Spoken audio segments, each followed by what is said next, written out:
Hey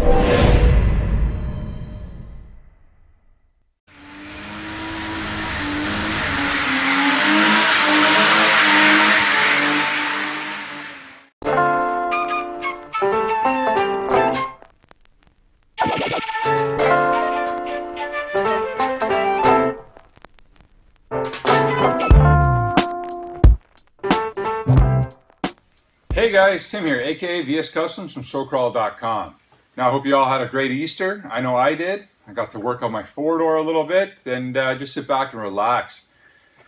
That being said, I got the four-door here. But before we get into talking about this, I just want to remind you, coming up May 28th, we're having Brian Parker and the Recon G6 come back. It's going to be pretty epic. I got the Toyota done. I'm hoping to get the Madzilla finish for that. I'm praying and hoping. I might not have it painted, but at least I'll have it together. But yeah, I mean, last time he came, I think we had 117 trucks come out, and it was honestly hands down one of the best weekends I think I've had in a long time out crawling. So definitely put it on your put it on your, I can't even speak, but mark it on your calendar. That's how excited I am. Mark it on your calendar. We have a post up in SoCrawl. So definitely check that out, and I'll be obviously talking about it more as the date comes closer. Don't forget, May 28th weekend. That being said, I've been working on the four-door. Will I have it there? Probably not. Would I use it? Probably not. This is going to be maybe a Class 0 road build. I'm okay with that. It's going to tow a trailer, have maybe other trucks on the trailer, but I still got to do 110% and build it up exactly how I want it. I don't know if many of you have seen this online. I've been posting up pictures on Instagram. I've been posting up pictures on my Facebook page. But it's a Ford F-350 Super Duty, but a 2014, 2015 type front end. Now this started out as a Tamiya body, same Tamiya Ford everybody runs, same one I'm running on my Madzilla. And I got my hands on a New Bright body, and I grafted the front end on. Now the reason why I didn't just use two New Bright bodies versus using the Tamiya body is the New Brights are actually narrower, so I would have had to put big fender flares and it would have gotten a little bit more hairy on trying to make it look proper. This way I just widened out the front end, widened out the grille, and hopefully it'll look proper when it's done. That being said, actually I just picked up, put it back down. As you can see, all my grafting work on the inside, it still needs to be cleaned up. But what I use is CA glue, and then I put on the inside that yellow plumbing, plumbing glue, I guess it is. I use that in styrene. The styrene melts to the existing plastic of the body, makes for a nice strong body, no issues, no breaking.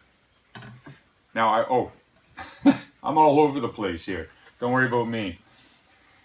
As you can see, I've also got the nice dually flares on there. Now I still got some sanding to do on this one. You can see it's shiny.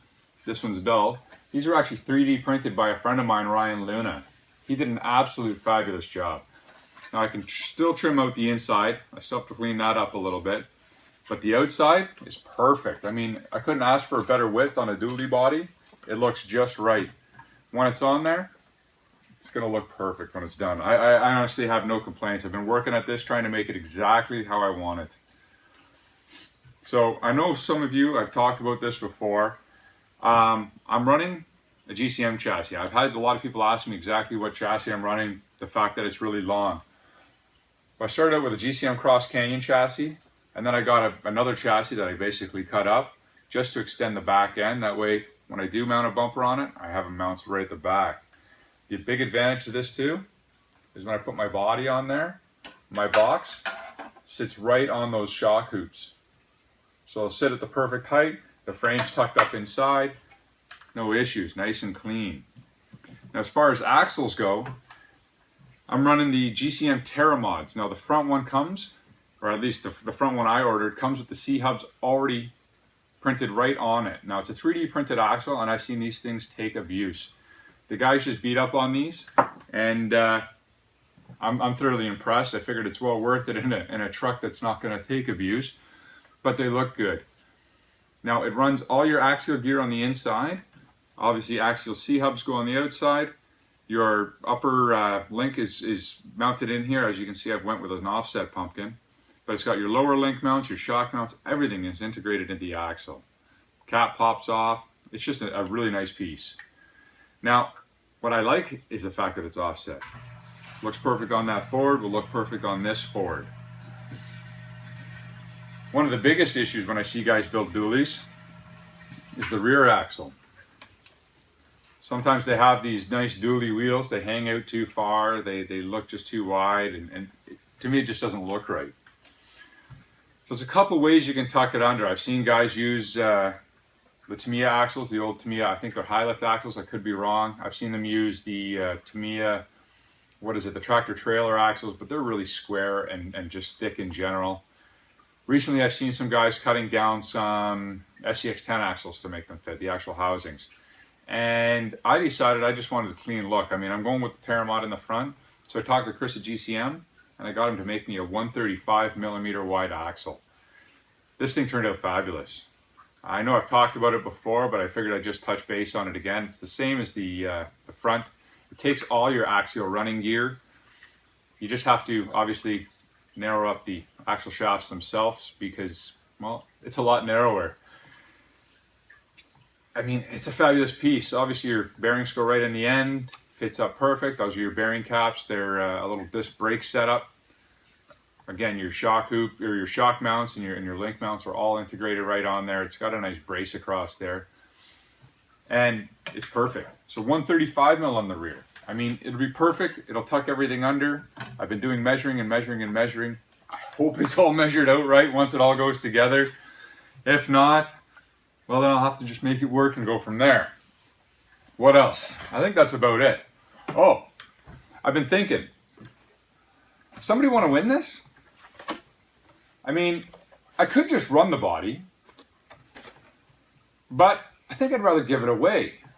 But I haven't decided exactly what I want to do for a contest. So if anybody has any ideas, send them my way. I mean, I haven't done many contests before, so send an idea my way, and we'll go from there. I would like to give it to somebody and them enjoy it on their car. I mean, I have bodies everywhere, and I don't even know if I'd like to see it on a drifter or somebody build a crawler with it. I mean, having her on a scale crawler would look kind of slick too. So somebody hit me up. Give me some ideas on what you think for a nice contest idea. I'll be giving that away. Other than that, I think that's it. So like, subscribe, and share. Follow me on Instagram under VS_Customs. Check me out on Facebook if you have Facebook. It's Tim Bluer, aka VS Customs on there. I have my own page where I post up a lot of pictures of my build, or, you know, the fact that I changed up the backdrop here because I wanted a little bit of a photo area for when I take pictures. I mean, I don't always want to do bench shots. I'd like to get out and, well, I don't know if you guys can hear the sump pump running, but the snow is melting, or it's melted, but the ground is so saturated that it keeps running. But I'll be getting out and doing some definite outdoor pictures soon. And yeah, so follow on there, Tim Bluer, aka VS Customs. And don't forget, check out the link below if you're a YouTuber. It's the Radio Control Network. I mean, we're just a bunch of guys making a bunch of videos, enjoying what we do. And why not join a group that can help you grow your channel? Other than that, have a good one. Cheers.